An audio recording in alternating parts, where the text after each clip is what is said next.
துல்ஹிஜ்ஜா 9 நாம் அரஃபாவுடைய நோன்பை நோட்க வேண்டும். அது சுன்னா. துல்ஹிஜ்ஜா 9 உலகத்தில் எங்கு எந்த பாகத்தில் யார் இருந்தாலும் அவர் துல்ஹிஜ்ஜா 9 நோன்பு பிடிப்பார், 10 பெருநாள் கொண்டாடுவார். ஹாஜிமார்களுக்கு இருக்கின்ற கடமை வேறு, நமக்கு இருக்கிற கடமை வேறு. நாம் எங்கிருந்தாலும் அரஃபாவுடைய நோன்பை நாம் துல்ஹிஜ்ஜா 9 தான் பிடிக்க வேண்டும். ஹாஜிகள் அரஃபாவில் கூடியிருக்கிறாங்களே அந்த இடத்துல என்று சொன்னால் அது அவர்களோடு சம்பந்தப்பட்ட கடமை.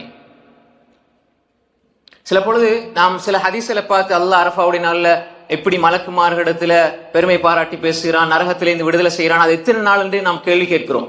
பல பேர் அப்படி கேள்வி கேட்பதை பார்க்கிறோம். ஒரு மூமின் அப்படி பார்க்க முடியாது. நம்முடைய கொள்கையில் அப்படி கிடையாது. அல்லாஹ் அடிவானுக்கு இறங்குகிறான் இரவில் கடைசி பகுதியில், 3ஆம் பிரிவு கடைசி பகுதியில் அல்லாஹ் அடிவானுக்கு இறங்குகிறான் என்றால் அல்லாஹ் அடிவானிலே தான் இருக்கிறான். ரஹ்மான் அல்ல அர்ஷிஸ்தவா என்பதே கிடையாதா? ஏன்னா உலகம் சுத்திட்டே இருக்கும், நேரம் அப்படி வந்துகிட்டே இருக்கு. இங்க பகல் அங்க இரவு, அங்க பகல் இங்க இரவு. அப்ப எனவே அடிவானுக்கு அப்ப அல்லாஹ் எந்த நாட்டினுடைய நேரத்தை வைத்து அல்லாஹ் இறங்குகிறான், அவனுடைய தகுதிக்கு அவனுடைய மகத்துவத்துக்கு ஏற்ப அல்லாஹ் இறங்குகிறான். எப்படி இறங்குகிறான் என்பது நமக்கு தெரியாது. அதை எப்படி புரிந்து கொள்ள வேண்டும்? அல்லாஹ் இறங்குகிறான், கேட்கிறான், அவ்வளவுதான். எந்த நாட்டு கணக்கை வச்சு? ஏன்னா நாளுக்கு நாள் வித்தியாசம். சில நாடுகள் இருக்கிறது கிட்டத்தட்ட ஒரு நாளும் ஒரு மணித்தியாலம் வித்தியாசமான நாடுகளும் இருக்கிறது, 25 மணித்தியாலங்கள். அப்ப எனவே சர்வதேசத்துக்கு ஒன்று என்பது அது சாத்தியமே இல்லை என்பதை நாம் புரிந்து கொள்ள வேண்டும். அப்படி ஓரளவு இருந்தால் கூட அதை இஜ்திஹாத் செய்கின்ற தகுதி வாய்ந்த ஒரு அரசாங்கத்தால் அங்கீகரிக்கப்பட்ட முழு மக்களும் ஏற்றுக்கொள்வார்கள் என்ற இடத்திலிருந்து தான் சொல்ல வேண்டுமே தவிர, நான் என் உம்மா கோல் பண்ணி என் வாப்பா கோல் பண்ணி அவர் ஆஸ்திரேலியாவில் இருக்கிறார் அவற்றை கேட்டு நான் அறிவிக்கிறது அல்ல. சும்மா பொட்டி கடைய மாதிரி ஒவ்வொருத்தர் நினைச்சதுக்கு மார்க்கம் சொல்றது அல்ல, தீர்ப்பு சொல்றது அல்ல. தகுதியாக மக்கள் எல்லாம் ஒன்று சேர வேண்டும், ஒரே நாளில் மக்கள் எல்லாம் ஒன்றாக பெருநாள் கொண்டாட வேண்டும் என்பதுதான் என்னுடைய அடிப்படை. அப்ப எனவே இன்னும் ஒரு விஷயம் இருக்கிறது. இப்ப நாம் லைலத்துல் கத்ர், அப்ப இது மாதிரி தான். அப்ப இரவில் அல்லாஹ் கடைசி பாதியில் இறங்குகிறான் அடிவானுக்கு என்றால் அது எப்படி, எந்த நாட்டின் கணக்கில், அதெல்லாம் நம்ம யோசிக்க கூடாது. அப்படி இருந்தால் அல்லாஹ் அரசிலே அவன் தகுதிக்கேற்ப இருக்கிறான் என்ற வசனத்தை நாம் புரிந்து கொள்ள முடியாது. அது ஒரு மடத்தனமான கேள்வி. 2வது, லைலத்துல் கத்ர் ஒரு இரவு தானே. அப்ப ஒரு இரவைத்தான் இந்த நிகழ்வெல்லாம் நடக்குது என்றால் அது எந்த நாட்டு இரவை வைத்து, எந்த நாட்டு இரவை வச்சு நடக்குது? சவுதியை வச்சா, துபாயை வச்சா, கனடாவா, சுவிட்சர்லாந்தா, யூகே, பிரான்ஸா, எதை வச்சு நடக்குது? அதை நாம் யோசிக்க தேவையில்லை. நாம் நினைக்கிறோம் என்ற இந்த நாள்ல இப்படியே நாம் அமல் செஞ்சிடணும், எல்லாரும் செஞ்சிடணும் என்பது கிடையாது. நாம் தான் ஒவ்வொருத்தரும் அந்த இரவை அடைந்து கொள்ள வேண்டுமே தவிர அல்லாஹ் இது ஒரு நாள் தான் உலகத்துக்கு இருக்குமா அப்படின்னு நம்ம யோசிக்க கூடாது. நாம் அந்த நாளை அடைந்தால் நமக்கு கூலி. ஒவ்வொரு மனிதனும் அந்த நாளை அடைந்து கொள்ள வேண்டும். அந்த நாளில் எப்படி நிகழ்ச்சிகள் நடக்க வேண்டுமோ அது நடந்து கொண்டே இருக்கும். அது எந்த நாட்டை வச்சுன்னு நம்ம யோசிக்கவே தேவையில்லை. அப்படின்னால் லைலத்துல் கத்ர்னா ஒரு இரவுல தான் அல்லாஹ் இறங்குறான். அப்ப எந்த நாட்டு இரவு? யாராவது சொல்லலுமா? சவுதியை வச்சிருந்தால் வேற நாடுகள் கிட்டத்தட்ட 9-10 மணித்தியாலம் பின்னுக்குள்ள நாடுகள், முன்னுக்குள்ள நாடுகள். அப்ப எனவே அதெல்லாம் வலுவற்ற வாதங்கள். அப்ப எந்த அடிப்படை நாம் புரிந்து கொள்ள வேண்டும் என்றால், ரசூல் ஸல்லல்லாஹு அலைஹி வஸல்லம் ஹஜ்ஜத்துல் விதால ஒன்று கூடுறதுக்கு முன்னாடியும் அரஃபாட நோன்பு பிடித்தார்கள். அது எப்ப பிடிச்சாங்க? துல்ஹிஜ்ஜா 9. அப்ப வரலாற்றோடு நாம் இதை புரிந்து கொள்ள வேண்டும். இது ஒரு விரிவான பகுதி, ஞாபகப்படுத்தி விட்டு செல்கிறேன். அடுத்தது, சில காலங்கள் ஹஜ்ஜி நடக்காமல் இருந்திருக்கிறது வரலாற்றுல. அப்ப எதை வச்சு பிடிச்சாங்க? துல்ஹிஜ்ஜா 9 தான். சில ஒரு 100 ஆண்டுகளுக்கு முன்னால் தொலைபேசி இல்லை, ட்விட்டர் இல்லை, ஃபேஸ்புக் இல்லை, இன்ஸ்டாகிராம் இல்லை, ஒன்றுமே இல்லை. 100 ஆண்டுகளுக்கு முன்னால் ஹாஜிகள் அரஃபால கூட நமக்கு எப்படி தெரியும்? அப்ப 100 ஆண்டுகளுக்கு முன்னால் ஒரு சட்டம், பின்னால் ஒரு சட்டமா? இல்லை. எங்கிருந்தாலும் துல்ஹிஜ்ஜா 9 எந்த பிரச்சனையும் இல்லை.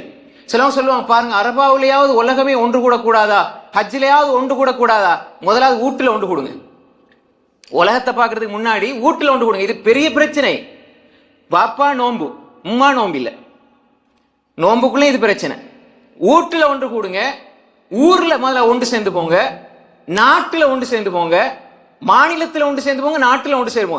அல்லாஹ் அது கேள்வி கேட்க மாட்டான். மக்கள் ஒன்றாக இருக்கிற நாள் குறித்த ஒரு மாநிலத்தில் ஒரு சட்டம் பிறப்பிக்கப்படுகிறனா அதை பின்பற்றி போங்க.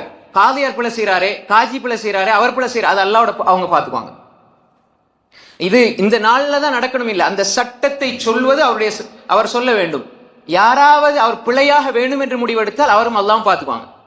உதாரணமா, நீங்க அப்படி அவர் செய்யறது சரிதான், அதை நாங்க புரிஞ்சுதான் செய்யணும்டா, நீங்க தொழுறீங்க ஜமாத்தா, இமாமுக்கு ஒது புரிஞ்சிட்டு அவர் சத்தம் இல்லாம தொழுகை முடிச்சிட்டு போறாரு. உங்களுக்கு எப்படி தெரியும் அவர் உதவு முறிஞ்சுதா இல்லையான்னு தெரியாது. அப்ப நீங்க தொழுகை உங்களுக்கு கூடாதா? உங்களுக்கு தெரியாது. அல்லாஹ் கேட்க மாட்டான் அவர் உதவு முறிஞ்சுதா முறியலையா. ஒழு முறிஞ்சு கூட இமாம் அப்படியே போகாம அப்படி தொழுவிச்சுட்டா இருந்தால் அவரோட தொழுகை பாத்தீங்கன்னா பின்னுக்குள்ளவங்கள்ட்ட தெரிஞ்சா என்ன, அவர் விட்டுட்டு போயிடணும். ஆனா அவர் தெரியாமலே தொழு வச்சு முடிக்கிறாரு. நீங்களும் பின்னாடி இருந்து என்ன செய்றீங்க, தொழுவுறீங்க. அவர் உதவு இல்லாமலே தொழுவிச்சாருன்னா யாருல அல்ல கேள்வின்னு கேட்பான். உங்கள்கிட்ட கேள்வினக்கெல்லாம் கேட்க மாட்டான், இமாம்கிட்ட தான் கேட்பான். பின்னு கோடி பேர் இருந்தாலும் சரி இமாம்கிட்ட தான் கேள்வி. இவரை இவ்வளவு பேரை தொழுகையை நாசமாக்குனது யார்? எனவே அவங்களுக்கு அது கேள்வி இருக்குது. நாம் எந்த சந்தேகம் இல்லாம எந்த பிரச்சனையும் இல்லாம வீடு, ஊர், நாடு, அதுக்கு பிறகு உலகம். நம்ம வீட்டுல இருந்துகிட்டு உம்மா நோம்பு, மகன் நோம்பு இல்ல. இப்ப 2 பேருக்கு அவருக்கு முன்ன ஒரு நாள் பெருநாள், இவருக்கு ஒரு நாள் பெருநாள். இது எப்படி பாருங்க, இது ஒரு ஃபித்னா, பெரிய ஃபித்னா. ஒரு இஜ்திஹாத், சர்வதேச புற இஜ்திஹாத் என்பது கண்டாக்கள் செய்யறது அல்ல, பிறை குழு தீர்மானிக்க வேண்டும். அதுதான் இஜ்திஹாத். அவங்க சரி காண்றாங்க லோக்கல், அதுதான் இஜ்திஹாத். தவிர நாங்க 4 பேர் சேர்ந்துட்டு ஒரு ஜமாத்துல பேரை வச்சுட்டு நாங்க இஜ்திஹாத் செய்யறோம். என்ன இஜ்திஹாத் இது? உங்களுக்கு உலகத்தில் இருக்கிற 300 நாட்டில இருந்தும் அல்லது 250 நாட்டில இருந்தும் உங்களுக்கு செய்தி வருதா? அப்படி நீங்க கிளைகளை உருவாக்குனா இஜ்திஹாத் செய்யுங்க. சோமாலியா, எத்தியோப்பியா, நைஜீரியா, பார்மா, எந்த நாட்டில இருந்தா உங்களுக்கு நியூஸ் கரெக்டா வரும். நீங்க கிளைகளை வச்சிருக்கிறீங்க. அப்படி யாருக்கு இருக்குது? சும்மா உருவாக்கி போட்டு அப்படி என்பது அது சாத்தியமே இல்லை. சாதாரண ஒரு அமைப்பு, ஒரு ஜமாத்து ஒரு இங்கிலீஷ் 4 எழுத்தை வச்சு போட்டு நாங்க என்ன செய்யறோம், நாங்க தான் அறிவிக்க போறோம்டா, உங்களுக்கு நீங்க கனடாவில் யாரை வச்சுக்கிறீங்க? உங்களோட கிளை யாரு? புறகண்டோன்னு அறிவிக்கிறது. மாமா கால் பண்ணி, மாமா இன்றைக்கு புறகண்டாச்சா, அவங்க சொந்தக்காரன் கால் பண்ணி சொன்னாங்க, இவர் எழுமிட்டு வந்து ஓடி தான் அறிவிக்கிறார். இது என்ன இது? எனவே இது கேலி கூத்தல்ல, விளையாட்டு இல்ல. அப்ப நாட்டுக்கு நாடு, இடத்துக்கு நமக்கு திட்டமிடப்பட்டு அங்கீகாரம் கொடுக்கப்பட்ட அமைப்பு இருக்கிறது. அது எப்ப ஹதீஸுக்கு எப்ப அது சாத்தியமாக நெருக்கமாக இருக்கிறது? மக்கள் நோன்பு பிடிக்கும் நாள் நீங்க நோன்பு பிடிங்க, மக்கள் பெருநாள் கொண்டாடுறது நீங்க பெருநாள் கொண்டாடுங்க. இந்த ஹதீஸ வீட்டில இருந்து என்னிடமிருந்து வீட்டில இருந்து ஆரம்பிக்கிறதா, முதலாவது உலகத்தில இருந்து ஆரம்பிக்கிறதா?